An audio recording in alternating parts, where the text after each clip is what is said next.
Bring in some other guests here. We have Philip Musser, Republican strategist and former executive director of the Republican Governors Association. We also have Keith Boykin, editor of the Daily Voice and a Democratic strategist. Keith, let me start with you. What would you change about Senator Biden's performance? What do you think was the weakest part?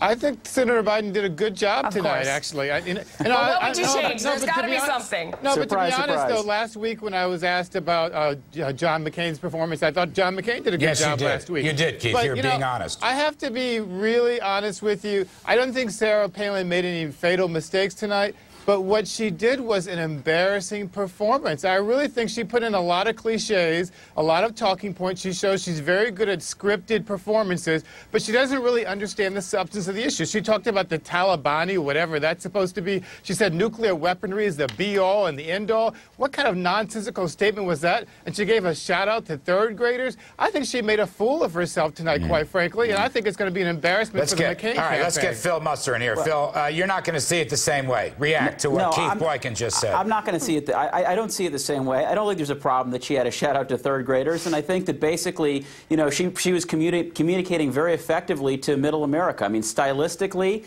she clearly, you know, talked to America in terms that they could understand. On the key turning point, I think, Larry, you hit it right. She totally nailed it on the foreign policy segment of this debate, which I think everyone was probably going into this thing to say that this is the last place that they expected her to perform and really nail Biden. And so I think she, you know, the bottom line is she came out of this debate in a solid fashion. She walked around the world on a variety of issues. She showed depth in energy, in foreign policy. You know, so I thought she did it. I thought she did a great job, and I think that pundits are going to look at this, and it will be very interesting to see how many people watch this and to really see how the polling breaks this down. At least, I want to say to both of you, we're going to bring John Harwood in a second, at least she got a tie. And I think in this sense, a tie for Sarah Palin is a win for Sarah Palin. Keith Boykin, it's the reverse of last week. A tie for Obama was a win for Obama. I think that's what happened tonight. You're half right, Larry. A tie for Sarah Palin is a win for Sarah Palin, but this was not a tie. And the other problem is that a tie for Sarah Palin is a loss for John McCain. We got to bring in John John Harwood. Hang on, Keith, my friend. We got to bring in John Harwood. Go ahead, John. Hey, Larry. Yeah. I just got a piece of information from NBC News colleagues, and I want to see if it changes your opinion of that exchange on Afghanistan.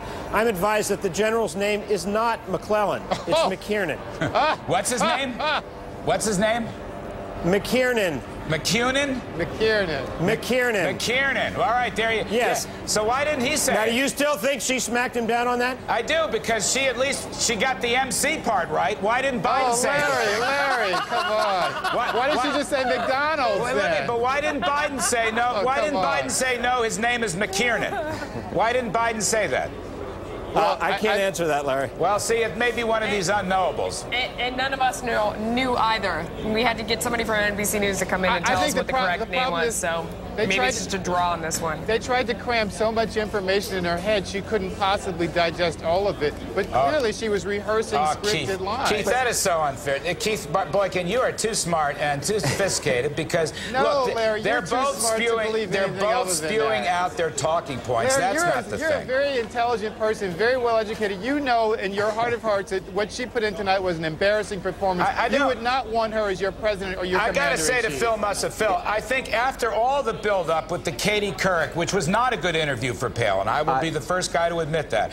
I think her performance tonight was really excellent, and I think it was probably beyond all the expectations, and that's why I think in some sense she wins this debate. That's right. I think you put your finger right on the money there. I mean, these debates in part are for candidates to show substance, and I'll grant, obviously, Biden went on and bloviated about lots of different things in terms of substance, but you know, she gave American viewers a sense of herself, and I think that's really important because Americans vote based on really who they like and who they trust and who they think are decent and honest people. And she gave a good sense about, you know, a good sense of her character and how she informs her thinking. So I think you're right. I think this is going to be a win for her.